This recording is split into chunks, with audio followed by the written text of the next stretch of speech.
దేవుని నామానికి స్తోత్రం. దేవుని యొక్క వాక్యానికి మనం వెళ్ళిపోదాం. దేవుడు 4వ నెల దేవుడు మనకిచ్చిన వాగ్దానాన్ని మనము చదువుకొని యెషయా గ్రంథం 41వ అధ్యాయం 9 నుండి 10 వరకు మనము ఈ వాక్యాన్ని చదువుకుంటాం. యెషయా గ్రంథం 41వ అధ్యాయము 9 నుండి 10 వరకు మనం చదువుకొని ఈ నెల దేవుడు మనకిచ్చిన వాగ్దానమును మనము ధ్యానం చేసుకొని అలాగే దేవుని యొక్క వాక్యాన్ని కూడా మనం వెళ్దాం, చదువుదాం. భూదిగంతముల నుండి నేను పట్టుకొని దాని కొనల నుండి పిలుచుకొనిన వాడా, నీవు నా దాసుడవనియు నేను నిన్ను ఉపేక్షింపక ఏర్పరచుకొనిననియు నేను నీతో చెప్పి ఉన్నాను. నీకు తోడై ఉన్నాను. భయపడకుము, నేను నీ దేవుడనై ఉన్నాను. దిగులు పడకుము, నేను నిన్ను బలపరుతును. నీకు సహాయము చేయువాడను నేనే. నీతియును నా దక్షిణ హస్తముతో నిన్ను ఆదుకొందును. హల్లెలూయా. యెషయా గ్రంథం 41వ అధ్యాయము 9-10 వాగ్దానాలలో నిమిత్తంగా ఈ నెల దేవుడు మనకు సంఘానికి ఈ రోజు అందరికి కూడా ఈ వాగ్దాన వచనం మనకి ఇచ్చాడు. ఆమేన్, హల్లెలూయా. కాబట్టి 41వ అధ్యాయం 9 నుండి 10 వరకు చూస్తే భూదిగంతముల నుండి నేను పట్టుకొని దాని కొనల నుండి పిలుచుకొనినవాడా. హల్లెలూయా. మనలను దేవుడు ఎక్కడనో ఉన్నా, మనము ఏదో ఒక కొనలో ఉన్నాం, ఎవరికి తెలియకుండా ఉన్నాయి. మనలను దేవుడు ఏర్పరచుకున్నాడు, పిలుచుకున్నాడు, రక్షించాడు. ఏర్పరచబడిన వారము మనమందరము. హల్లెలూయా. పిలువబడిన వారు అనేకులు, ఏర్పరచబడిన వారు కొద్ది మంది అని రాయబడి ఉంది. మనం ఏర్పరచబడిన వారి గుంపులో మనం ఉండాలా, పిలువబడిన గుంపులో కాదు. ఏర్పరచబడిన వారి గుంపులో శిష్యులుగా దేవునికి. చూడండి, విశ్వాసులకు శిష్యులకు గల వ్యత్యాసం ఏంటి? యేసయ్యకి ఎవరు కావాలంటే శిష్యులు కావాలా. అందుకే మత్తయి రాసిన సువార్త 28వ అధ్యాయంలో దేవుడు ఇదో పరలోకానికి ఎక్కి వెళ్ళేటప్పుడు చివరిగా చెప్పినటువంటి వాక్యం ఏమనంటే, మీరు వెళ్ళి సర్వ సృష్టికి సువార్తను ప్రకటించి వాళ్ళందరినీ తండ్రి కుమార పరిశుద్ధాత్మ నామమున చేత వాళ్ళ బాప్టిజం ఇచ్చి ఇదో నా వాక్యం నా మాటలకు అన్నిటికీ గైకొనడానికి ఆజ్ఞాపించి వారిని మాకు శిష్యులుగా చేయండి. శిష్యులుగా చేయండి. ఏం చేయండి? అప్పుడు యేసయ్యకి ఎవరు కావాలండి? శిష్యులు కావాలి. విశ్వాసానికి విశ్వాసులకు శిష్యులకు ఏమి వ్యత్యాసం అంటే రెండే వ్యత్యాసం. హల్లెలూయా. శిష్యుడు ఏం చేస్తాడంటే, యేసయ్య నేను అక్కడ పోతా, నాతో కూడా. విశ్వాసం ఏం చెప్తాడంటే, యేసయ్య నేను ఫలానా దానికి పోతున్నా, నువ్వు నాతో కూడా రా అనిపించుకొని పోతాడు. శిష్యుడు ఏం చెప్తాడంటే, యేసయ్య నేను అక్కడికి పోతాను, నువ్వు వెళ్ళు, నేను నీ వెనకాల వస్తాను. హల్లెలూయా. నీ వెనకాలే నేను వస్తాననేది శిష్యులు. ఈరోజు యేసయ్య వెనకాలను వెళ్ళాలా. హల్లెలూయా. శిష్యులుగా మార్చబడాలా. ఈ వాక్యం చెప్పబడుతున్నది, ఇదిగో పిలుచుకొనిన వాడా, నీవు నా దాసుడివనియు నేను నిన్ను ఉపేక్షగా ఏర్పరచుకొనిననియు. హల్లెలూయా. ఫస్ట్ మనల్ని పిలిచాడు, రెండోది మనల్ని ఏర్పరచుకున్నాడు. ఇదో నేను నీతో చెప్పి ఉన్నాను, నీకు తోడై ఉన్నాను. హల్లెలూయా. ఈ నెలంతా కూడా మనం ఏం చేయబోతున్నామంటే స్వార్థకుడికి చేయబోతున్నాం. ఈ నెలంతా అనేక కార్యాలు చేయబోతున్నాం. దేవుడు మనల్ని చెప్పి మన బలపరుస్తున్న ఒక మాట ఏంటంటే, ఇదో నేను నీకు తోడై ఉన్నాను. హల్లెలూయా. నేను మీకు తోడై ఉన్నాను. మీరు చేసే ప్రతి ఒక్క సేవ కావచ్చు, ఉపవాస కుడిక కావచ్చు, సిబిసి క్లాస్ కావచ్చు, దేవుడు చెప్పాడు నేను నీకు తోడై ఉన్నాను, భయపడకు. హల్లెలూయా. చెప్పమా. భయపడవద్దు. హల్లెలూయా. భయపడకము, నేను నీ దేవుడినై ఉన్నాను. దిగులు పడకము, నేను నిన్ను బలపరుతును. హల్లెలూయా. మనకు బలం కావాలి. సువార్త చెప్పాలంటే ఏం కావాలండి? బలం కావాలి. ఏ బలం అండి? ఆత్మబలము, శరీర బలమా? ఆత్మబలము, ప్రార్థన బలము, అభిషేక బలము. ఆ బలం ఉంటేనే కానీ మనం ఏం చేయలేము. దేవుని బలం చేతనే మనం సమస్తమును చేయగలుగుతాం. దేవుని జనులారా, ఈ రోజు దేవుడు చెప్తున్నాడు, నేను నిన్ను ఏం చేస్తాను? బలపరుస్తాను. ఇదో నేను తోడే ఉండడం మాత్రం కాదు, ఇదో ఈ పనులన్నిటిని కూడా చేయడానికి నేను నిన్ను ఏం చేస్తానంటే బలపరిచి నీకు సహాయం చేయవాలని నేనే. హల్లెలూయా. ఈరోజు ఇన్ని గుడికలు, ఇన్ని కార్యాలు పెట్టుకున్నాం, మనకు ₹1 లేదు మన దగ్గర. ₹1 లేదు, విశ్వాసం మాత్రమే, అంతే. హల్లెలూయా. ఎన్ని పరిచయ కార్యాలు అయ్యా ఇవన్నీ చేస్తున్నాము, ఇదో మనకు సహాయం ఎక్కడి నుండి వచ్చిందండి?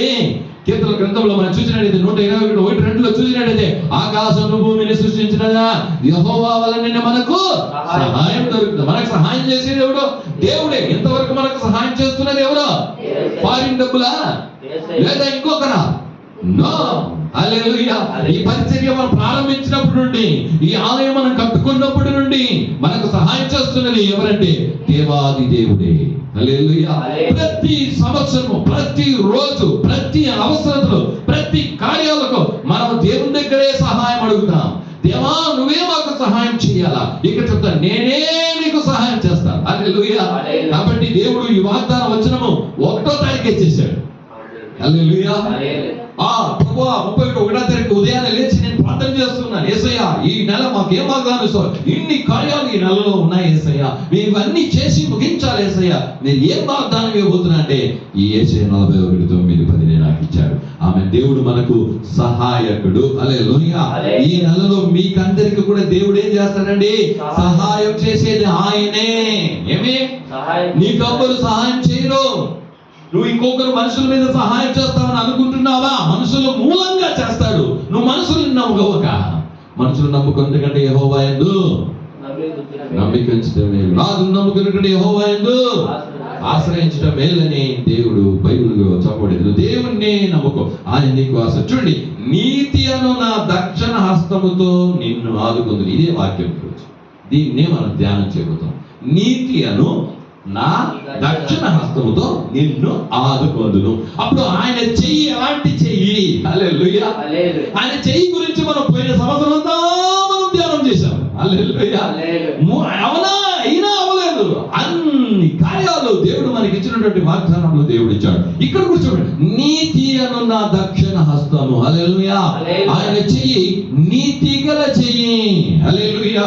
ఆయన చెయ్యి ఇచ్చే చెయ్యి, ఆయన చెయ్యి ఆదుకునే చెయ్యి, ఆయన చెయ్యి మనలను విడవని చెయ్యి. హల్లెలూయా. ఇక్కడ చెప్తున్నాడు నీతి అను దక్షిణ హస్తం. ఏమంట? ఆయన సహాయకుడై ఉన్నాడు. ఆయన ఎలాంటి వాడండి? చూద్దాం. 1 సాముయేలు గ్రంథం 7వ అధ్యాయము 12వ వాక్యం చదువుదాము. ఆయన మనకు సహాయకుడు అనే దానికి ఒక 3 మాటలు చూసిన తర్వాత ఆయన నీతిని గురించి మాత్రం మనం తెలుసుకొని వేగంగా ముగిద్దాం. 1 సాముయేలు గ్రంథం 7వ అధ్యాయము 12వ వాగ్దాన వచనము. అప్పుడు సమూయేలు ఒక రాయి తీసి మిస్పాకును షేలోకును మధ్య దానిని నిలిపి, ఇంతవరకు యెహోవా మనకు సహాయము చేసినని చెప్పి దానికి ఎబెనేజరు పేరు పెట్టాడు. ఇంతవరకు మనకు సహాయం చేశాడు. హల్లెలూయా. ఈ 2025 సంవత్సరము అనేటువంటి 3 నెలల వరకు దేవుడు మనకేం చేశాడంట? సహాయం చేశాడు. ఇక మీదట కూడా మనకు సహాయం చేస్తాడు. హల్లెలూయా. అందుకు ఏదో సాముయేలు చెప్పాడు, ఎబెనేజరు అనే పేరు పెట్టారంట అక్కడ. అంటే దేవుడే మనకు సహాయము చేశాడు అని రాయబడింది. 1 దినవృత్తాంతములు 5వ అధ్యాయము 21-22వ వాక్యము చదివినట్టు అక్కడ దేవుని యొక్క సహాయం గురించి మనం చూస్తున్నాం. 1 దినవృత్తాంతములు 5వ అధ్యాయము 21-22. గనుక వారికి చేయించుటకు వారికి సహాయము కలిగెను. అగ్రీయులను వారితో ఉన్న వారందరూ వారి చేతికి అప్పగింపబడిరి. వారు 70,000 ఒంటెలను, పశువులను, 2,70,000 గొర్రెలను, 2,000 గాడిదలను, 1,00,000 జనమును పట్టుకొనిరి. యుద్ధమందు దేవుని సహాయము వారికి కలుగుట చేత శత్రువులు అనేకులు పడిపోయి తాము చెర తీసుకొని పోబడు వరకు రూబేనీయులను, గాదీయులను, మనష్షే అర్థగోత్రము వారును వీరి స్థానముల యందు కాపురం ఉండేది. చాలు. కనుక వారిని జయించుటకు వారికి సహాయం కలిగిన దేవుడు సహాయం చేస్తున్నాడట. ఏమంట? జయించేదానికి సహాయం చేస్తున్నాడు. హల్లెలూయా. ఏమంట? నువ్వు జయించాలా. ఈ రోజు మనం గ్రామాలు వెళ్ళి జయించాలా. ఈ రోజు వెళ్ళి మన సాతాను జయించాలా. యేసయ్య సమస్తాన్ని జయించాడు సిలువలో. ఆ జయించిన ఆయన సిలువ రక్తం చేత మనం కడగబడి ఉన్నాం. ఆయన మనకిచ్చినటువంటి ఆత్మ అది జయమునిచ్చు ఆత్మ. హల్లెలూయా. మనం పొందుకున్న అభిషేకం అది సాధారణమైన అభిషేకం కాదండి. యేసయ్య మనకి ఇచ్చింది అభిషేకం, చేయించే అభిషేకము. అలాగే ఇక్కడ నుండి మనం గ్రామాలకు వెళ్తున్నాం. హల్లెలూయా. మన యొక్క ఆ పొలిమేరలను దేవుడు ఏం చేశాడంటే ఎక్స్టెన్షన్ చేశాడు. హల్లెలూయా. ఇక్కడ నుండి ఆ పక్కకు వెళ్ళు, ఇక్కడ నుండి ఈ పక్కకు వెళ్ళు అని దేవుడు సహాయం చేసి ఉన్నాడు, చేయిస్తాడు. ఆయన సహాయము ఈ నెల నీకు జయమును ఇస్తుంది. ఒక ఆమె చెప్పు. హల్లెలూయా. ఏ విషయంలో కావచ్చు, అది లోక విషయం కావచ్చు, దేవుని విషయం కావచ్చు, సాతాను క్రియ కావచ్చు, శత్రు క్రియ కావచ్చు, దేవుడు సహాయం చేసేదాని వల్ల నువ్వు జయిస్తావు. ఆమేన్. హల్లెలూయా. ఆ తర్వాత 1 దినవృత్తాంతములు 15:26 వాక్యాన్ని కూడా చదువుకుంటాం. 1 దినవృత్తాంతములు 15వ అధ్యాయము 26వ వచనం. యెహోవా నిబంధన మందసమును మోయు లేవీయులకు దేవుడు సహాయము చేయగా వారు 7 కొండలను 7 గొర్రె పొట్టేళ్లను బలులుగా అర్పించిరి. రెండవదిగా దేవుడు ఎవరికి సహాయం చేస్తారంట? మందసం పెట్టి మోసేవారికి. హల్లెలూయా. దేవుని యొక్క సేవకులకు దేవుడు సహాయం చేస్తాడు. హల్లెలూయా. అందుకే యెహోవా నిబంధన మందసం మోయు లేవీయులకు దేవుడు యెహోవాకు వారికి సహాయం చేయగా. హల్లెలూయా. లేవీయులకు సహాయం చేస్తాడు. దేవుని మందసాన్ని నువ్వు మోయాలా. దేవుని వాక్యం అనేటువంటి, దేవుని బైబిల్ అనేటువంటి మందసం నువ్వు మోయాలంటే చేతిలో మోసేది కాదు, వాటిని నీ హృదయంలో పెట్టి అలా నడిచేటువంటి వారికి దేవుడు సహాయం చేస్తాడు. హల్లెలూయా. అప్పుడు దేవుడు చెప్పాడు, నేను నీకు సహాయం చేయవాడను నేనే. హల్లెలూయా. నీతి అన్న దక్షిణాస్తం. కాబట్టి ఏమంట? ఆయన చెయ్యి ఎలాంటిదమ్మా? నీతి చేసే హస్తము. కాబట్టి మత్తయి రాసిన సువార్త 3వ అధ్యాయము 15వ వాక్యంలో మనం చదివితే ఈరోజు నీతి గురించి తెలుసుకుంటాం. దేవుని యొక్క నీతి. ఈరోజు దేవుడు అందరి పట్ల నీతి కలిగిన వాడే ఉన్నాడు. హల్లెలూయా. నమ్మినా నమ్మకపోయినా హల్లెలూయా. దేవుడు ఎవరనంట? నీతి. చదువు వేగంగా. యేసు ఇప్పటికి కానిమ్ము నీతి యావత్తు ఈలాగు నెరవేర్చుట మనకు తగి ఉన్నదని అతనికి ఉత్తరం ఇచ్చెను గనుక అతడు అలాగు కానిచ్చెను. 3:15లో యోహాన్ బాప్టిజం ఇచ్చి యోహాన్ దగ్గరకు యేసయ్య వచ్చాడు. హల్లెలూయా. వచ్చి నాకు బాప్టిజం ఇమ్మన్నాడు. యేసు ప్రభువుకు బాప్టిజం అవసరమా? బాప్టిజం కావాలంటే అయినా బాప్టిజం ఎవరికండి? పాపులు. ఎవరికండి? యేసయ్య పాపం చేశాడా? మనిషి పుట్టేటప్పుడు పాపంలో పుడతాడు. యేసయ్య పుట్టేది ఎట్లా? పరిశుద్ధంగా పుట్టాడు. హల్లెలూయా. కానీ ఆయన వచ్చినప్పుడు యోహాను చెప్తున్నాడు, అయ్యా నీ చేత నేను బాప్టిజం తీసుకోవాల్సి ఉంటే నా దగ్గరకు నువ్వు వచ్చావా అన్నప్పుడు దేవుడు ఒక మాట చెప్పాడు. ఏమంట? నీతి యావత్తు ఇలాగా జరగవలని ఇప్పుడు కానీ. అప్పుడు దేవునికి ఈ లోకంలో ఉన్నప్పుడు ఆయనకు నీతి ఏమై ఉండిందో దాన్ని చేశాడు.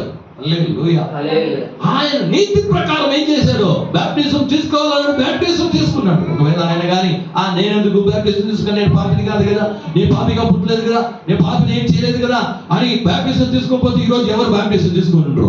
ఏమే? యేసు ప్రభు తీసుకున్న బాప్టిజం అని అంటారు. కాబట్టి యేసయ్య ప్రతి ఒక్క నీతికి ఆయన లోబడ్డాడు. చూద్దాం. అదే మత్తయి రాసిన సువార్తలో 5వ అధ్యాయము 10వ వాక్యం కూడా చూద్దాం. నీతి నిమిత్తము హింసింపబడువారు ధన్యులు, పరలోక రాజ్యము వారిది. నీతి నిమిత్తము నువ్వు హింసింపబడితే నువ్వు ధన్యురాలు. పరలోక రాజ్యమా నేనే. చూడండి, పరలోక రాజ్యం ఎవరికంటే నీతి చేసే వాళ్ళకు పరలోక రాజ్యం. ఏమండి? పాపం చేసే వాళ్ళకి కాదు. పరిశుద్ధులకు పరలోక రాజ్యం, పాపులకు కాదు. నీతి చేసేటట్టయితే, నీతి నిమిత్తానికి హింసలు వచ్చినట్టయితే నువ్వు ధన్యుడు. ఏమే? నువ్వు ఎక్కడికి వెళ్తావంట? పరలోకానికి వెళ్తావు. ఆమేన్. హల్లెలూయా. అదే 5వ అధ్యాయం 20వ వాక్యం చదువుదాం. శాస్త్రుల నీతి కంటేను పరిసయ్యుల నీతి కంటేను మీ నీతి అధికము కాని యెడల మీరు పరలోక రాజ్యములో ప్రవేశింపనేరని పరలోక రాజ్యంలో ప్రవేశింపనేరని మీతో చెప్పుచున్నాను. హల్లెలూయా. అప్పుడు శాస్త్రుల నీతి కంటే పరిసయ్యుల నీతి కంటే మీ నీతి అధికము కాని ఎడలా ఏమంట? అప్పుడు పరిసయ్యులకు ఒక నీతి ఉండిందండి, శాస్త్రులకు ఒక నీతి ఉండిందండి. కానీ ఆ నీతి కంటే యేసుక్రీస్తు రక్తం చేత కడగబడిన దేవుని పిల్లలకు నీతి ఇంకానూ ఎక్కువ కావాలి. హల్లెలూయా. లేకపోతే నువ్వు ఎక్కడ పోలేవమ్మా? పరలోక రాజ్యంలో ప్రవేశింపాలని మీతో చెప్తున్నా. మీ నీతి అధికమవుతున్నదే. ఆలోచిద్దాం. మీరు నీతిమంతులుగా ఉన్నారా? ఆలోచిద్దాం. నీతిమంతుడైన యేసయ్య రక్తం చేత కడగబడిన నీతిమంతులుగా మారిన మీరు ఇంకా పరిసయ్యుల నీతి కంటే శాస్త్రుల నీతి కంటే నీ నీతి ఇంకను ఎక్కువ అవ్వాలా అని యేసయ్య చెప్పాడు. నీ నీతి అధికం అవుతుందా? ఈ చివరి దినాల్లో ఆలోచిద్దాం. హల్లెలూయా. చూద్దాం 6వ అధ్యాయం 33వ వాక్యం కూడా చదువుకుంటాం. అదే మత్తయి రాసిన సువార్త 6:33. కాబట్టి మీరు ఆయన రాజ్యమును నీతిని మొదట వెతుకుడి, అప్పుడు అవన్నీ మీకు అనుగ్రహింపబడును. హల్లెలూయా. యేసయ్య చెప్పాడు, ఈ లోకంలో ఏం కావాలి, ఏం తింటాము, ఏం వేసుకుంటామని చెప్పి ఏం చేయొద్దు, దాని కొరకు బాధపడొద్దు. నువ్వు వెతకాల్సింది దేన్ని? రాజ్యాన్ని, ఆయన నీతిని. ఏం వెతుకుతున్నావు? ఈ రోజు చాలా మంది ఏం చేస్తున్నారు? ప్రతిరోజు పరిగెడుతున్నారు, లోకాన్ని వెతుకుతున్నారు, డబ్బును వెతుకుతున్నారు, ఏమడిగిన అనేక కార్యాలు వెతుకుతూ ఉన్నారు. దేవుడు చెప్పండి, దేని వెతకమన్నాడో? పరలోక రాజ్యం వెతకాలి. ఆయన నీతిని వెతుకో. హల్లెలూయా. ఆయన నీతిని ఏం చేయి? నువ్వు వెతుకో. ఆమేన్. హల్లెలూయా. కాబట్టి ఇవన్నీ కూడా నీకు ఇవ్వబడతాయి. ఈ భూలోకంలో నీకేం కావాలో దేవుడు నీకు ఇస్తాడు. గమనించండి. హల్లెలూయా. ఇంకొక మాట కూడా చదువు. లూకా రాసిన సువార్త 1వ అధ్యాయం 76వ వాగ్దాన వచనం. లూకా 1:76. మరియు ఓ శిశువా, నీవు సర్వోన్నతుని ప్రవక్త అనబడుదు. మన దేవుని మహావాత్సల్యమును బట్టి వారి పాపములను క్షమించుట వలన తన ప్రజలకు రక్షణ జ్ఞానము ఆయన అనుగ్రహించినట్లు ఆయన మార్గములను సిద్ధపరచుటకై నీవు ప్రభువునకు ముందుగా నడుతువు. దాని పైన వాక్యం 76వ వాక్యంలో పైన వాక్యం చదివినట్టయితే అక్కడ ఒక మాట రాయబడి ఉన్నది. చూద్దాం. పైన ఆయన సన్నిధిని పరిశుద్ధముగాను నీతిగాను ఆయనను సేవింపను అనుగ్రహించుటకు ఈ రక్షణ కలగజేసిన. అంటే 75వ వాక్యం యొక్క చివరి కార్యంలో ఈ యొక్క వాక్యము రాయబడి ఉంది. ఏమంటే ఆ వాక్యము ఎందుకు దేవుడు నీతిగా ఉండాలా? ఇదో మనము రక్షింపబడిన మనము ఎలా ఉండాలంట? ఫస్ట్ పరిశుద్ధంగా. ఎలా అండి? రెండవది నీతిగాను, అతనిని సేవింపను. మనం పరిశుద్ధంగా ఉండి నీతిగా ఉండి యేసయ్యను సేవించడానికి రక్షణ ఇచ్చాడు. రక్షణ ఎందుకు ఇచ్చాడండి? నీ ఇష్టంగా జీవించడానికి కాదు. రక్షణ ఎందుకు ఇచ్చాడండి? నీ ఇష్టంగా, నీకు ప్రియంగా నీవు చేసుకో ఏదో చేయడానికి కాదు. నువ్వు పరిశుద్ధంగా ఉండాలా. రెండవది నీతి చేస్తూ ఆయన సేవించాలా. అందుకు రక్షణ ఇచ్చాడు. హల్లెలూయా. తప్పులు చేస్తూ, పాపాలు చేస్తూ, అబద్ధాలు చెప్తూ, కొండాలు చెప్తూ ఈ లోకానికి నచ్చినట్టుగా బ్రతకడానికి కాదు రక్షణ ఇచ్చింది. ఈరోజు నీకు ఎందుకు ఇచ్చాడు రక్షణ? నువ్వు పరిశుద్ధంగా ఉండి నీతిగా ఉండి ఆయన సేవించాలా. ఆయన సేవించాలంటే ఇలా సేవించాలా. అందుకే నేను అలా చేశాడు, నన్ను సేవించమని. కాబట్టి ఇక్కడ చెప్పండి, ఈ రక్షణను కలగజేసాను. రక్షణ ఎందుకు అని స్పష్టంగా చెప్పండి. ఈ వాక్యాన్ని నీ హృదయంలో తీసుకో. యోహాను రాసిన సువార్త 16వ అధ్యాయం 8వ వాక్యము. యోహాను రాసిన సువార్త 16:8. ఆయన వచ్చి పాపమును గూర్చియు నీతిని గూర్చియు తీర్పును గూర్చియు లోకమును ఒప్పుకొనుచును. యేసు ప్రభువు పరలోకానికి వెళ్ళి మన కొరకు పరిశుద్ధాత్మను దయచేశాడు. ఆ పరిశుద్ధాత్మ వచ్చి ఏం పని చేస్తాడంట? 3 పనులు చేస్తాడు. ఏమంట? పాపమును గూర్చియు. దేని గురించి చెప్తాడు? ఇది పాపము అని చెప్తాడు. రెండవది నీతిని గూర్చియు. అంటే ఏం నీతి? నువ్వు చేస్తున్నది ఇది దేవుని నీతి అని ఆ నీతిని గూర్చి, తీర్పును గూర్చి లోకమును ఒప్పుకొన చేయను. హల్లెలూయా. అప్పుడు అయ్యా మేము పాపులము, మేము నీతిమంతులము కాము అయ్యో మాకు ఒక తీర్పు ఉన్నదే అని గ్రహింపు తీసుకొస్తాడు. హల్లెలూయా. అది పరిశుద్ధాత్మ చేస్తాడు. చూడండి అపోస్తల కార్యములు 10వ అధ్యాయం 35వ వాక్యంలో అపోస్తలుడైనటువంటి పౌలు తీసుకొని జైల్లో వేశారు. ఆయన జైల్లో వేసినప్పుడు అక్కడ ఉన్నటువంటి ఆయన ఈ యొక్క అపోస్తల దగ్గర పౌలు దగ్గర మాటలు వినడానికి ఏం చేశాడో వచ్చాడు. 10:35 చూద్దాం. ప్రతి జనములోను ఆయనకు భయపడి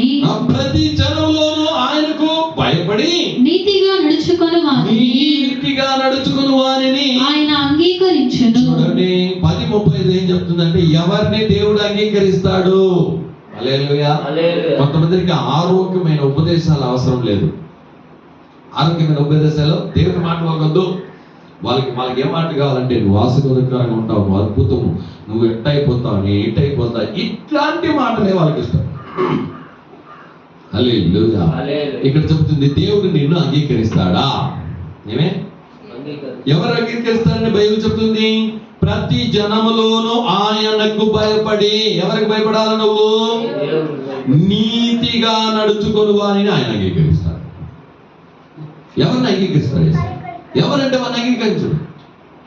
ఈరోజు నువ్వు రక్షణ పొందిన తర్వాత నువ్వు నీతిమంతుడిగా ఉన్నావా? నీతిని జరిగిస్తున్నావా? దేవునికి నీతిగా ఉంటున్నావా? దేవుడు నిన్ను అంగీకరిస్తాడు. చూడండి అందుకే చెప్తున్నాడు ప్రతి జనములోనూ ఆయనకు భయపడి నీతిగా నడుచుకొని వారిని ఆయన అంగీకరించును. యేసుక్రీస్తు అందరికీ ప్రభు. హల్లెలూయా. యేసుక్రీస్తు అందరికీ ప్రభువే. అందరికీ, ప్రపంచంలో ఉన్న మానవ కోటికి ఆయనే ప్రభు. ఆయన ఎవరిని తెలుసుకున్నాడు? ఎవరిని తెలుసుకున్నాడంటే నువ్వు భయపడు ఫస్ట్, దేవునికి నీతిగా ఉండు, అప్పుడు నిన్ను అంగీకరిస్తాడు. చూద్దాం ఇంకొక అపోస్తల కార్యం 17:31 అపోస్తలుడైన పౌలు ఆ మాటను మనం చూస్తాం. 17:31 చూద్దాం. ఎందుకనగా తాను నియమించిన మనుష్యుని చేత నీతిని అనుసరించి భూలోకమునకు తీర్పు తీర్చబోయేడి ఒక దినమున నిర్ణయించి ఉన్నాడు. మృతులలో నుండి ఆయనను లేపినందున దీని నమ్ముటకు అందరికి ఆధారము కలుగజేసి ఉన్నాడు. ఆధారమును ఆయన కలుగజేసి ఉన్నాడు. ఎందుకనగా తాను నియమించిన మనుషుని చేత నీతిని అనుసరించి భూలోకమునకు తీర్పు తీర్చిపోయే ఒక దినమును నిర్ణయించి ఉన్నాడు. హల్లెలూయా. దేవుడు అందరికీ తీర్పు తీరుస్తాడు. హల్లెలూయా. అందరికీ ఏం చేస్తాడండి? ఎలా తీరుస్తాడు తీర్పు? నీతిగా. ఏముంటుంది అక్కడ? నీతి న్యాయం ఉంటుంది. ఏముంటుంది అక్కడ? నీతి న్యాయము ఉంటుంది. నీతి న్యాయం చేత ఆయన ఏం చేస్తాడంట? తీర్పు తీరుస్తాడు. హల్లెలూయా. ఈ లోకంలో వచ్చే తీర్పులను ఎలాంటి తీర్పులు? అన్యాయపు తీర్పు. కానీ యేసయ్య ఒకరోజు ఆయన సింహాసనం ముందర మనమందరం నిలబడాలని కొరింథీయులకు రాసిన పత్రికలో మనం చూస్తున్నాం. ఆయన తీర్పు తీరుస్తాడు. ఎలా తీరుస్తాడంట? నీతిగా. హల్లెలూయా. అందుకే వాక్యం చెప్పబడుతున్నది ఇదో నీతిగా. ఎందుకనగా తాను నియమించిన మనుషుల చేత నీతిని అనుసరించి భూలోకమునకు తీర్పు తీర్చిపోయిన ఒక దినాన్ని దేవుడు నిర్ణయించాడు. ఒక దినం. ఇది ఒకే దినం. హల్లెలూయా. ఆది కాండంలో నుండి ప్రకటన గ్రంథం వరకు కోట్ల జనాలు చనిపోయి ఆయన ముందర వచ్చి నిలబడతారు. ఆయన ఒక్కరోజు చాలు నీతి తీర్చారండి. హల్లెలూయా. ఈ రోజు కోర్టుకు కేసేసి ఎన్ని ఏళ్ళు తిరగాల? సంవత్సరాలు పడి తిరగాల. తీర్పు వస్తుంది. వాడు తీర్పు వచ్చేదాకా మనిషి చచ్చిపోయి ఉంటాడు. కానీ దేవుని దగ్గర ముందర ఒకే రోజు కోట్ల మంది, ఎంత మంది ఒకే రోజు తిరిగిపోతుంది. అలాంటి దేవుడు మన దేవుడు. చూద్దాం ఇంకొక మాట కూడా మనం చూద్దాం. లూకా రాసిన సువార్తలో 18వ అధ్యాయంలో 6 నుండి 8 వరకు మనం చూసినట్టయితే ఈ రోజు దేవుడు ఎలాంటి దేవుడు, ఎవరికి నీతి చేస్తాడంటే ప్రార్థన చేసే వాళ్ళకు ఆయన నీతి చేసేవాడై ఉన్నాడు. చూద్దాం. మరియు ప్రభువిట్లనెను, అన్యాయస్తుడైన న్యాయాధిపతి చెప్పిన మాట వినుడి. దేవుడు తాను ఏర్పరచుకొనిన వారు దీవారాత్రులు తన్ను గూర్చి మొరపెట్టుకొనుచుండగా వారికి న్యాయము తీర్చడా ఆయన వారికి త్వరగా న్యాయము తీర్చును. వారి విషయమే కదా ఆయన దీర్ఘశాంతము చూపుచున్నాడని మీతో చెప్పుచున్నాను. ఇక్కడ ఒక మాట చెప్పాడు మనకు. ఏంటి అంటే ఒక పేద విధవరాలు వెళ్ళి ఏం చేసిందా, ఊర్లో ఉన్న ఒక మనిషికి న్యాయం అడిగిందంట. ఆ మనిషి దేవునికి భయపడ్డు, మనిషికి భయపడిన వాడంట. ఇది పదే పదే పదే వెళ్ళిందంట. రేపురా రేపురా రేపురా రేపురా అంటే వెళ్తానే ఉన్నదంట. అతనే మనసు కలిగి అమ్మ నీకేం కావాలని నీతి చేశాడంట. హల్లెలూయా. అప్పుడు యేసు చెప్తున్నాడు, ఇహలోకంలో దేవునికి భయపడ్డు, మనిషికి భయపడ్డు, అట్లాంటి కఠినమైన వాడే 10 సార్లు వెళ్ళినప్పుడు ఆయన నీతి చేశాడే, న్యాయం చేశాడే. నువ్వు ప్రార్థన చేస్తుంటే నీకు నీతి న్యాయం చేయదా? హల్లెలూయా చెప్పుమా. అప్పుడు ప్రార్థించే వాళ్ళకి నీతి చేస్తాడు. ఏం చేస్తాడండి? ఎవరికండి? నువ్వు దేని కొరకైతే ప్రార్థన చేస్తున్నావో ఆ ప్రార్థనకు నీతి ఉంటుంది. హల్లెలూయా. దేవుడు నీతి చేస్తాడు ఒక రోజు. రెండవది, యేసుక్రీస్తు కొరకు నువ్వు ప్రయాసపడుతున్నావా, దానికి నీతి చేస్తాడు. ఏం చేస్తాడు?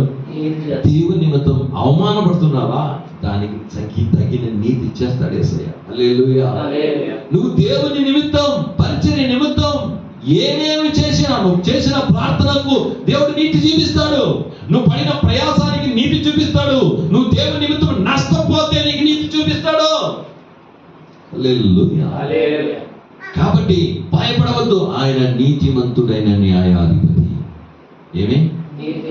విశ్వాసం ఉంచాలా. ఒకటి బాగా తెలుసుకోండి, యేసయ్య నీతిమంతుడు. ఆయన పైన నువ్వు పూర్తి విశ్వాసం ఉంచాలి. ఏమయ్యా? నాకు నీతి చేస్తాను. ఏం చేస్తాడు? నాకు నేను ప్రేర్ చేస్తానయ్యా, తప్పకుండా నాకు నీతి చేస్తాను. నేను ప్రయాసపడుతున్నానయ్యా, నా ప్రయాసానికి తగినట్టు నీతి దేవుడు చేస్తాడు. యేసుని అవమానం పొందినానయ్యా, పోరాటాలు అనుభవించానయ్యా, తప్పకుండా దేవుడు నాకు నీతి చేస్తాడని విశ్వాసం నీలో ఉండాలి. హల్లెలూయా. ఏముండాలంటే నీలో తప్పకుండా యేసు ఏం చేస్తాడు? నీతి చెప్పండి. హల్లెలూయా.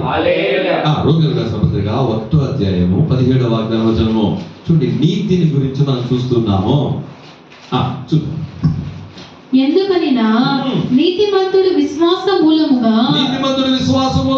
జీవించును అని వ్రాయబడిన ప్రకారము విశ్వాస మూలముగా అంతకంతకు విశ్వాసము కలుగునట్లు దేవుని నీతి దాని యందు బయలుపరచబడుచున్నది. హల్లెలూయా. నీకు దేవునికి మంచి విశ్వాసం మీద విశ్వాసం వచ్చినప్పుడు దాంట్లో దేవుని నీతిని కనబడుతుంది. ఏమే? దేవుని విశ్వాసించినప్పుడు నీతి కనబడుతుంది నీకు. చెప్పండి. ఓసన్న దీంట్లో పాస్టర్ గారు ఒక సాక్షి చెప్పారు. ఏమంటే ఆమె దేవుని సంఘంలో చాలా హెల్ప్ చేసి, చాలా ప్రేర్ చేసి సంఘానికి తోడుగా ఉండే ఆమె చనిపోయిందంట. చనిపోయిన తర్వాత ఈ పాస్టర్ గారు ఓసన్న దగ్గరికి వెళ్ళి చెప్పాడంట. హల్లెలూయా. పాస్టర్ గారు, దేవుడు మనకు అన్యాయం చేసేసాడు. ఆయన కోపం వచ్చేసిందంట ఏసన్న గారికి. ఏం చెప్తున్నాం?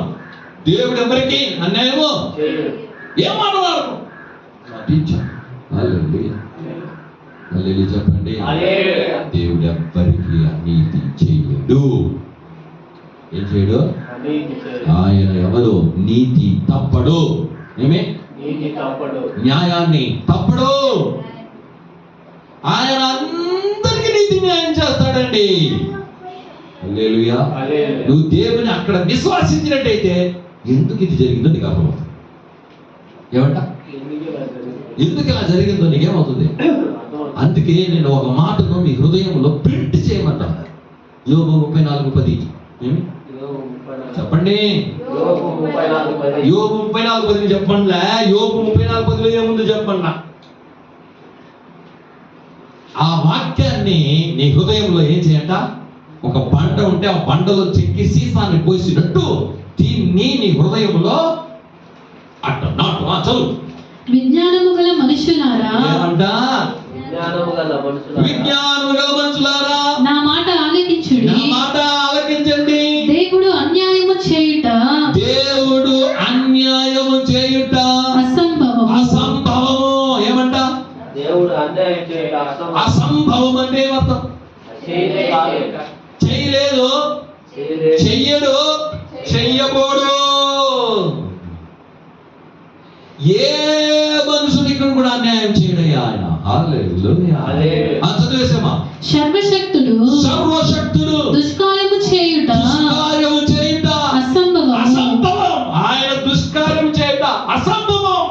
అన్యాయం చేయుట అసంభవం, జరగదు, జరగలేదు, జరగబోతు. అది ఆ మాటని హృదయంలో పెట్టండి, విశ్వాసించండి ఆ మాట.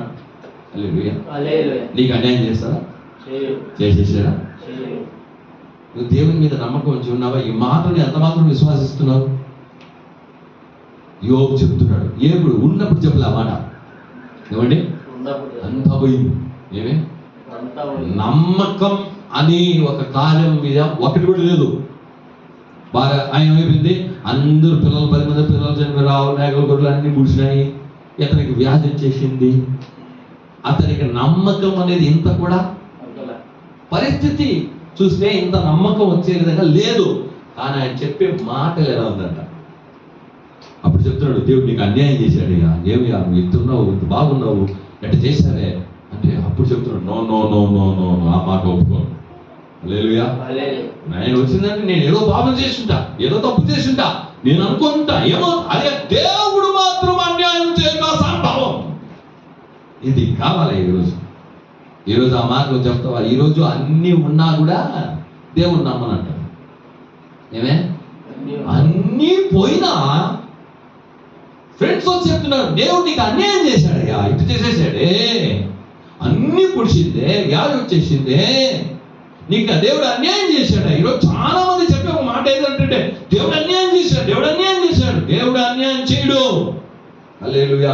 నువ్వు ఈ మాట ఈ 1వ అధ్యాయం రోమీయులకు రాసిన పత్రికలో నువ్వు దేవుని విశ్వాసించినట్టే ఇది ఎందుకు జరిగిందో చెప్తాడు నీకు. హల్లెలూయా. గడిచిన పాస్టర్ గారు బాలదాసు పాస్టర్ గారు నిమిత్తంగా ఎందుకు ఆయనకి ఇంతమంది పడకేసేసారు తెలియదు. హల్లెలూయా. ఆ తర్వాత తెలిసింది ఆయన నీతిమంతుడు. హల్లెలూయా. ఒక్కటి చెప్తాను చూడండి, ఈ ప్రపంచంలో ఒక మనిషికి ఇచ్చే విలువ యేసయ్య ఇచ్చే విలువలాగా, యేసయ్య మతించే మతింపులాగా ఎవ్వరు ఏ దేవుడు కూడా చేయలేరు. హల్లెలూయా. ప్రతి ఒక్కరిని ఆయన క్షుణ్ణంగా చూసి వాళ్ళలో ఏముందో తెలుసుకొని వాళ్ళకి ఏం నీతి చేయాలో అది చేస్తారు. మీ తల్లి చేయకుండా పోవచ్చు, తండ్రి చేయకుండా పోవచ్చు, భర్త చేయకుండా పోవచ్చు, పిల్లలు చేయకుండా పోవచ్చు, యేసయ్య మాత్రం నీకు నీతి చేసి చేస్తాడు. హల్లెలూయా. నీ హృదయాన్ని ఆయన చూస్తాడు. నువ్వు ఆలోచన లేదు, దుఃఖాన్ని తెచ్చుకొని నీకు తప్పకుండా నీతి చేసే ఒకే ఒక దేవుడు యేసయ్య దేవుడు అని మాత్రం విశ్వసించాలి. హల్లెలూయా. రోమీయులకు రాసిన పత్రిక 3:22 చదువు వేగంగా. ఇంకొక 3:22.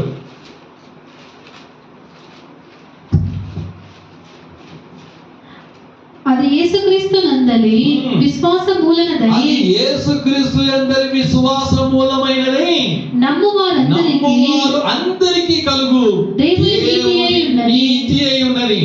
ఆమేన్. హల్లెలూయా. నమ్మువారు అందరికీ కలుగు దేవుని నీతి అయి ఉన్నది. దేవుని నీతి. ఆయన దక్షిణ హస్తం ఎలాంటిదంట? నీతి అను దక్షిణ హస్తం. హల్లెలూయా. చేయి తప్పు చేయదు. హల్లెలూయా. చూద్దాం ఇంకొక మాట కూడా వేగంగా మనం చూద్దాం. కొరింథీయులకు రాసిన మొదటి పత్రిక 15:34. మొదటి కొరింథీయులు. నీతి ప్రవర్తన గలవారై మేల్కొని పాపము చేయకుడి. దేవుని గూర్చిన జ్ఞానము కొందరికి లేదు, మీకు సిగ్గు కలుగుటకై మీకు చెప్పుచున్నాను. దేవుని జనులారా 33 కూడా చదువుతాం. చాలా మంది విశ్వాసులు ఈ రోజు చెడిపోతున్నారు. కారణం ఏంటి? మోసపోకుడి, దుష్ట సాంగత్యము మంచి నడవడిని చెరుపును. చూడండి, దుష్ట సాంగత్యం. నువ్వు చేసే ఫ్రెండ్స్ ఉన్నారు చూడు, నువ్వు కలుస్తావు చూడు, వాళ్ళు ఏం చేస్తారంటే నిన్ను చెడిపేస్తారు, విశ్వాసంలో నుండి చెడిపేస్తారు. అందుకే కొరింథీయులకు రాసిన పత్రిక 6వ అధ్యాయంలో రక్షించబడిన నీవు రక్షింపబడిన వారితో ఏముండు సహవాసం చేయొద్దు అంటే వాటిలో మాట్లాడద్దు, వదిలి వాళ్ళతో ఏం అట్టగాదు. హల్లెలూయా. వాళ్ళతో కూడా నువ్వు పాలిభాగస్తూ వాళ్ళు ఏం చేస్తారంట? దుష్ట సాంగత్యం మంచి నడవడని చెరుపుతున్నాను. ఏమంట? ఈమెమో భక్తిగా బాగా చర్చిపోతా ఉంటుంది, బాగా ప్రార్థన చేస్తాడు. వాళ్ళు చెప్తే పోయి చేసి ఏం చేసావు, ఏం సాధించింది, ఏం వచ్చింది అని ఏం చేస్తారంట? చెప్తా ఉన్నారనుకో. వీళ్ళకి కూడా ఏమొస్తుంది? రాజు 10 రోజులు చెప్పినాడుకో, అవునులే నువ్వు చెప్పేదే కరెక్ట్ అన్న లోపల వచ్చేస్తుంది. కాబట్టి దుష్ట సాంగత్యం చేయదు. హల్లెలూయా. హల్లెలూయా. దుష్ట సాంగత్యం మంచి నడవడికి ఏం చేస్తుందంట? చెప్పేస్తుంది. నీతి ప్రవర్తన చూడండి, దుష్టామ నీతి ప్రవర్తన గలవారై మేల్కోవా. ఏం చేయాలంట? మీరు మేల్కొని పాపము చేయకుడి. ఏం చేయొద్దు? నువ్వు పాపము చేయవద్దు. చాలా మందికి దేవుని గురించిన జ్ఞానమే లేదంట. హల్లెలూయా. దేవుని వాక్యం గురించిన జ్ఞానమే లేదు. చెప్తున్నాడు పాపం చేయొద్దు. దేవుని పిల్లలు అయిపోయిన తర్వాత నువ్వు పాపం చేయవద్దు. కొంతమందికి దేవుని జ్ఞానమే లేదు. ఎంతైనా చెప్పు, దేవుని జ్ఞానం లేదు. దేవుని చెల్లారా, ఇక్కడ మాట చెప్తుంది కొంతమందికి దేవుని దగ్గర ఏంటంట, వాళ్ళకు దేవుని గురించిన జ్ఞానము కొందరికి లేదు. మీరు ఆ జ్ఞానాన్ని వాక్యానుసారమైన వాళ్ళని ఎందుకు దేవుడు రక్షించాడంటే పరిశుద్ధంగా ఉండి నీతిగా బతకమని. హల్లెలూయా. నీతిగా బతికి పరలోక రాజ్యం మనము వెళ్ళాలని. చూద్దాం ఇంకొక మాట కూడా చదువుదాం. 2 కొరింథీయులకు రాసిన పత్రిక 3వ అధ్యాయము 9వ వాక్యం. ఆ నీతి గురించి మనం చూస్తూ వస్తున్నాం. శిక్షావిధికి కారణమైన పరిచర్యే మహిమ కలిగినదైతే నీతి కారణమైన పరిచర్య, నీతికి కారణమైన పరిచర్య ఎంతో అధికముగా మహిమ కలుగును. మహిమ కలుగును. హల్లెలూయా. అప్పుడు నీతి కలిగిన పరిచర్య ఏమి? యేసుక్రీస్తు యొక్క నీతిగా చేసే పరిచర్య మహిమగా ఉంటుంది. ఎలా ఉంటుందంట? అదే మహిమ. నువ్వు నీతిగా నువ్వు నడుచుకుంటే నీలో మహిమ కనబడుతుంది. దేవుని చూడాలి. నువ్వు దేవునికి నీతిగా కనబడు. హల్లెలూయా. ఆ నీతి నీకు మహిమను తీసుకుని వస్తుంది. అదే కొరింథీయులకు రాసిన పత్రిక 9:9. 2 కొరింథీయులు 9:9. ఇందు విషయమై అతడు వెదజల్లి దరిద్రులకు ఇచ్చెను, అతని నీతి నిరంతరము నిలుచును అని వ్రాయబడి ఉన్నది. హల్లెలూయా. వెదజల్లి పేదలకు ఇచ్చారట. ఎవరట? వెదజల్లి పేదలకు ఇస్తే అతని నీతి నిరంతరము నిలిచింది. మనము మన పేదలను ఏం చేయాలా? మనము జ్ఞాపకం చేసుకోవాలి. వాళ్ళకి మనం ఇవ్వాలి. మనమంత సహాయం మనం చెయ్యాలి. నిరంతరము ఆయన నీతి నిరంతరము నిలుచును. హల్లెలూయా. నువ్వు దేవుని కొరకు నీతిగా చేసే నీ నీతి నిరంతరము నిలుస్తుందయ్యా. హల్లెలూయా.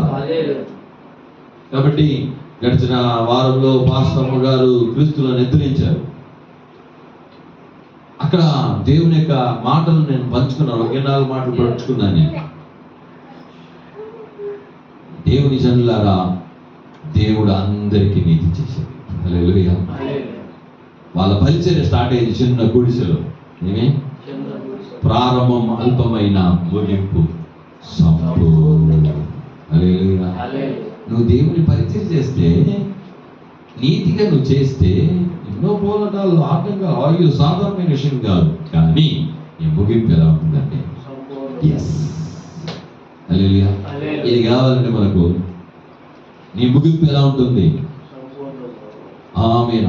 సంపూర్ణంగా అవ్వాలంటే దేవుని నీతిని వెంబడించు, దేవుని నీతిని జరిగించు, దేవుని చిత్తాన్ని జరిగించు. హల్లెలూయా. చూద్దాం గలాతీయులకు రాసిన పత్రిక 5:5. గలాతీయులకు రాసిన పత్రిక 5వ అధ్యాయం 5వ వాక్యంలో నీతిని గురించి మనం చూస్తూ వస్తున్నాం. ఏలయనగా మనము విశ్వాసము గలవారమై నీతి కలుగునను నిరీక్షణ సఫలమగునని ఆత్మ ద్వారా ఎదురు చూచుచున్నాము. ఏలయనగా మనము విశ్వాసము గలవారమై ఏముండాలి నీలో? దేవుడు తప్పకుండా నాకు నీతి చేస్తాడు. ఏమండి? నీకు నీతి చేస్తాడయ్యా. 12 సంవత్సరాలుగా మనం ప్రార్థన చేస్తున్నాం. నీతి చేస్తాడయ్యా. చేస్తున్నాడు. స్టార్ట్ చేసేస్తున్నాడు. ఏమే? ఈరోజు నీకు మన ఉపాస కూడికలో వెళ్ళిపోతున్నాం. ఈ రోజే నువ్వు సిద్ధపడాలా. ఈ వాక్యంలో నువ్వు సిద్ధపడాలా. దేవుని ఏముండాలా నీకు? తిమోతి విశ్వాసం. ఏమి? ఏమంటే చూడండి ఆ వాక్యం మరొకసారి చదువుదాం. చూడండి 5:5. ఏలయనగా మనం విశ్వాసము గలవారమై నీతి కలుగునని నిరీక్షణ సఫలమగును. హల్లెలూయా. నువ్వు ఏమని ఎదురు చూస్తున్నావు? నాకు నీతి కలుగుతుంది ఈ విషయంలో నువ్వు ఎదురు చూస్తున్నావు, అది నీకు సఫలమవుతుంది. హల్లెలూయా. మనం ఏ విషయంలో అయితే నీతి కలుగునని ఎదురు చూసి ప్రార్థించి వేచి ఉన్నామో అది ఆత్మ కొరకు, కార్యాల కొరకు ఏదైతే నువ్వు చేస్తావో ఆ నీతి సఫలపరుస్తుందయ్యా నీకు. ఈరోజు దేని కొరకు ఎదురు చూస్తున్నావా? ఆ నీతి నిన్ను తప్పకుండా సఫలపరచున్నాకనని ఆత్మ ద్వారా ఎదురు చూస్తున్నారు. ఏమంట? ఆత్మ. పరిశుద్ధాత్మ చెప్తున్నాడు, వెయిట్ చేయి. నేనే నీతి నువ్వు వెయిట్ చేసావు. దేవుడు నీకు వాక్యం ఇచ్చాడు, దేవుడు నీకు దర్శనం ఇచ్చాడు, వెయిట్ చేయి, దేవుడు నీకు ఇస్తాడు. ఆ నీతికి తగిన ఫలం వస్తుంది. హల్లెలూయా. దేవుడి కొరకు నీతిగా బ్రతికి. నీతిగా బ్రతకడం కష్టం. నీతిగా బ్రతికినప్పుడు అనేక మాటలు చెప్తారు. నువ్వు ఏమీ ఎదురు చూడవద్దు, నువ్వు దాన్ని పట్టించుకోవద్దు, నువ్వు నీతి చేస్తూనే. హల్లెలూయా. ఏమి తప్పకుండా రోజు దానికి ఫలం వస్తుంది. ఫలం వస్తుంది. సోలిపోవద్దు, వెనకంజ వేయద్దు, వదిలిపెట్టే మాక చేస్తూనే ఉండవు, ఫలం వస్తుంది నీకు. హల్లెలూయా. కాబట్టి చూద్దాము ఫిలిప్పీయులకు రాసిన పత్రిక 3వ అధ్యాయం 9వ వాక్యం. 2 మాటలు చెప్పి మనం ముగిద్దాం. ఫిలిప్పీయులకు రాసిన పత్రిక 3:9. క్రీస్తును సంపాదించుకొని ధర్మశాస్త్ర మూలమైన నా నీతిని గాక క్రీస్తునందలి విశ్వాసములైన నీతి అనగా విశ్వాసమును బట్టి దేవుడు అనుగ్రహించు నీతి గలవాడనై ఆయన యందు అగపడు నిమిత్తము. హల్లెలూయా. పౌలు చెప్పినటువంటి కార్యము చూడండి, గమనించండి. ఆయన మాటలను, ఆ మాటలని హృదయంలో పెట్టండి, హృదయంలో వేయండి. ఏం చెప్తున్నాడు చూడండి, క్రీస్తును సంపాదించుకొని ధర్మశాస్త్ర మూలమైన నా నీతిని కాక. హల్లెలూయా. నా నీతి కాదయ్యా, ధర్మశాస్త్రం మూలంగా వచ్చినటువంటి నీతి కాదు. నీకు నీతి అనిపించేది కొన్ని ఉంటాయి, వాటిని అనుసరించవద్దు. హల్లెలూయా. మనం ఏం చేస్తామంటే, మనం నీతిగా చేసింది కానీ పట్టుకొని, నేను ఎంతగా నీతిగా ఉన్నాను తెలుసా, నేను ఎలా చేశాను తెలుసా, నేను ఎలా చూశాను తెలుసా అని చెప్తాను. నీ నీతిని కాదు. హల్లెలూయా. అపొస్తలుడైన పౌలు చెప్తున్నాడు, నీ నీతిని కాదు. ఇక్కడ చెప్తున్నాడు చూడండి, క్రీస్తునందలి విశ్వాసం మూలమైన నీతి. ఏం నీతి అండి? దేవుణ్ణి నేను విశ్వాసించాను చూడు, క్రీస్తుని నేను విశ్వాసించాను చూడు, ఆ విశ్వాసమందలి నీతిని అనగా విశ్వాసమును బట్టి దేవుడు అనుగ్రహించు నీతి గలవాడునై అయినందున అగపడు నిమిత్తము. హల్లెలూయా. విశ్వాసం మూలమైన నీతి ఏంటండి? దేవుణ్ణి విశ్వాసిస్తూ నీతిని కనపరుస్తుండు. విశ్వాసం మూలంగా దేవుని నీతిని చేస్తూ ఉండు. 2 తిమోతి 4వ అధ్యాయం 8వ వాక్యం. తిమోతి రాసిన పత్రిక 2వ తిమోతి 4వ అధ్యాయం 8వ వాక్యం చూడండి. నీతిని చేసేవాడైతే నీకేం దొరుకుతుంది?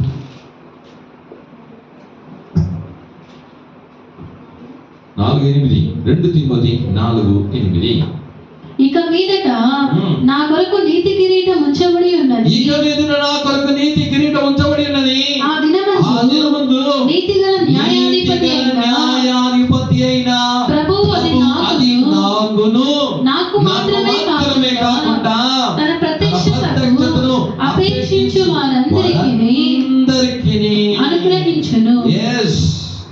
ఈ మాట ఎప్పుడు చదువుతామంటే, ఈ మాటనే నేను వచ్చి అక్కడ చనిపోయినటువంటి పాస్టర్ మా ఒక వాక్యం చదివి హల్లెలూయా.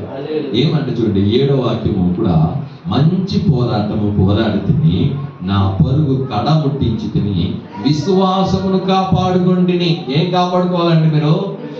విశ్వాసాన్ని కాపాడుకోవాలా. ఇక మీద నా కొరకు నీతి కిరీటం ఉంచబడి ఉన్నది. ఏ కిరీటం అండి? ఎవరికి ఇస్తాడు ఇది? నువ్వు విశ్వాసం మూలంగా నీతిగా ఈ లోకంలో జీవిస్తే నీకు ఒక కిరీటం ఉంది. ఆ కిరీటం పేరేమి? నీతి కిరీటం. హల్లెలూయా. అది ఇచ్చే దేవుడు ఎవరు? చదువు 8వ వాక్యం. నీతి కిరీటం నా కొరకు ఉంచబడి ఉన్నది. ఆ దినమందు నీతిగల న్యాయాధిపతి నీతి కలిగినటువంటి నీతి న్యాయము గల న్యాయాధిపతి న్యాయాధిపతి అయిన ప్రభువు అది నాకు మాత్రమే కాకుండా తన ప్రత్యక్షతను అపేక్షించు వారందరికీ అనుగ్రహించును. హల్లెలూయా. నీతి కిరీటం ఉంది నీకు. ఏముంది మనకు? ఎవరికి ఇస్తాడు? ఈ లోకంలో స్వనీతి ప్రకారం నువ్వు నడుచుకున్నట్టయితే ఆ నీతి కిరీటం నీకు దొరకదు. విశ్వాసం కలిగి దేవుని యొక్క నీతిని వెంబడిస్తూ ఉన్న వాళ్ళకు నీతి కిరీటం ఇస్తారు. ఆ కిరీటం ఇచ్చేది ఎవరంట? నీతి గల న్యాయాధిపతి అయిన ప్రభువు. ఇది నీతికి న్యాయాధిపతి. ఆయన ఎవరంటే నీతికే న్యాయాధిపతి. హల్లెలూయా. ఆయన నీకు తప్పకుండా నీతి కిరీటం ఇస్తాడు. హల్లెలూయా. ఆ నీతి కోసం, ఆ కిరీటం కోసం ఈ లోకంలో నువ్వే చేయంట, బ్రతుకు. అలా నువ్వు బ్రతుకు. చూద్దామా? హెబ్రీయులకు రాసిన పత్రిక 1:9. హెబ్రీయులకు రాసిన పత్రిక 1:9. నీవు నీతిని ప్రేమించితివి.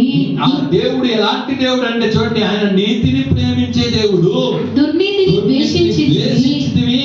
అందుచేత దేవుడు నీ తోడి వారి కంటే నిన్ను హెచ్చించున్నట్లుగా ఆనంద తైలముతో అభిషేకించెను. ఆమేన్. నీవు నీతిని ప్రేమించితివి, దుర్నీతిని ద్వేషించితివి. అందుచేత దేవుడు నీ తోడి వారి కంటే నిన్ను హెచ్చించున్నట్టుగా ఆనంద తైలముతో అభిషేకించాను.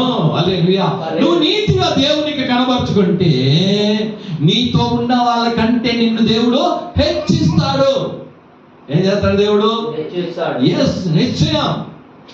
దేవుడు నిన్ను హెచ్చిస్తాడు. ఇక్కడ యేసుక్రీస్తు గురించి చెప్పండి, నీవు నీతిని ప్రేమించి దుర్నీతిని ద్వేషిస్తుంది. దేవుడు ఎట్లా? నీతిని ప్రేమిస్తాడు. దుర్నీతిని ఏం చేశాడంటే ఆయన ద్వేషించాడు. కాబట్టి ఆయన హెచ్చించబడ్డాడు. కాబట్టి నువ్వు కూడా హెచ్చించబడాలంటే నువ్వు కూడా ఈ లోకంలో నీతిని చేసి దుర్నీతిని ద్వేషించేవాడుగా ఉండు. యాకోబు రాసిన పత్రిక 3:18.